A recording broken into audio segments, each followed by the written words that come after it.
Kahit nagpaparamdam na ang tag-ulan, maaari pa rin lumarga at mag-refresh. At kung dadayo po sa norte, may mga lugar pa rin na swak sa mga nais takasan ng init. Pumasyal na tayo dyan sa pagtutok ni Darlene Cai.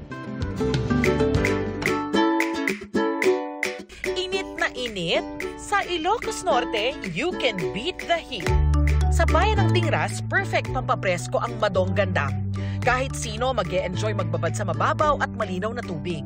Hindi pa mag-aagawa ng magandang spot para sa picture taking sa lawak ng mala-waterfall na tubig.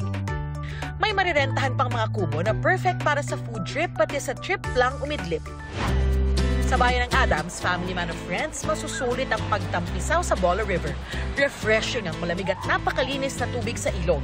Mababaw lang din ito kaya kid-friendly. At kung feeling adventurous, pwedeng mag-cliff diving. Kapag nagutom, pwede ring mag-picnic sa mga marirentahang kubo.